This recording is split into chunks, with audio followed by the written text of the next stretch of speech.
আপনারা জানেন যে গত কয়েকদিন যাবৎ অতি ভারী বৃষ্টি হওয়ার কারণে ৯২ নং ওয়ার্ড তথা ঢাকা ১৬ আসনের প্রত্যেকটি ওয়ার্ডে এই নিম্ন অঞ্চলগুলো জলাবদ্ধতার কারণে ঘরবাড়িতে পানি উঠে গিয়েছিল। সে তারে পানি উঠে যাওয়ার পরে আমরা প্রতিনিয়ত গরিব অসহায় দুঃখী এবং ক্ষতিগ্রস্ত মানুষদেরকে মাননীয় মন্ত্রী মহোদয় ঢাকা ১৬ আসনের অভিভাবক এবং গণপ্রজাতন্ত্রী বাংলাদেশ সরকারের মাননীয় যুব ক্রীড়া প্রতিমন্ত্রী তাদের খাদ্যের ব্যবস্থা করেছেন। তথাপি এখন পানি শুকিয়ে যাওয়ার পর পানিবাহিত অনেক রোগ বালাই আসতে পারে এই কথা ভেবে তিনি ফ্রি মেডিকেল ক্যাম্পেরও ব্যবস্থা করেছেন, ফ্রি চিকিৎসা ব্যবস্থা করেছেন। তার ধারাবাহিকতায় আমরা ৯২ নং ওয়ার্ড বিএনপি তার দিক নির্দেশনায় তার পৃষ্ঠপোষকতায় ডাক্তার এবং ফ্রি এই মেডিকেল ক্যাম্পটি পরিচালনা করতেছি। ধন্যবাদ আপনাকে।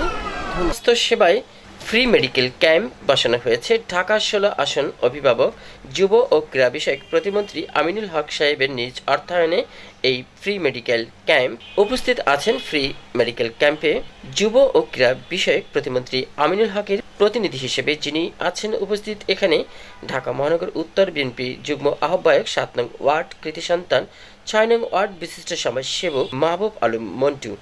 উপস্থিত আছেন রূপনগর থানা বিএনপি আহ্বায়ক এম আলী আশরাফ। উপস্থিত আছেন রূপনগর থানা বিএনপি সিনিয়র যুগ্ম আহ্বায়ক ইঞ্জিনিয়ার মজিবুল হক। উপস্থিত আছেন রূপনগর থানা বিএনপি যুগ্ম আহ্বায়ক আলী আহমেদ রাজু। গরমে যখন খামাবেন বেশি স্যালাইনটা খাবেন, পেটের সমস্যা আছে কোনো বাচ্চা আছে বাসায়, ছোট বাচ্চাদের জ্বরের জন্য এই সিরাপটা খাবেন।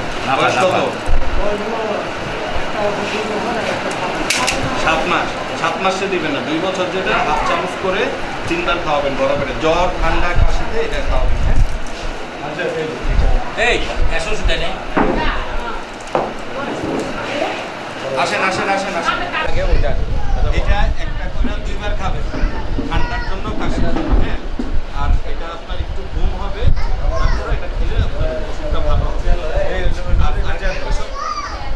জ্বরের ওষুধ এটা একটা করে 3 বার খাবেন জ্বরের জন্য। আর গায়ে ব্যথাও সারবে, এটা মাথা ব্যথা, গায়ে ব্যথা, জ্বর আর শরীর দুর্বল লাগলে স্যালাইন খাবেন।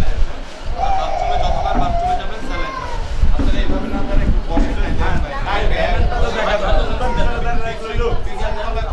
যারা আগে আসছে তারা আগে আসেন, দরকারে বাইরে সিরিয়াল দেওয়া ঠিক আছে না। এটা ঠান্ডার একটা করে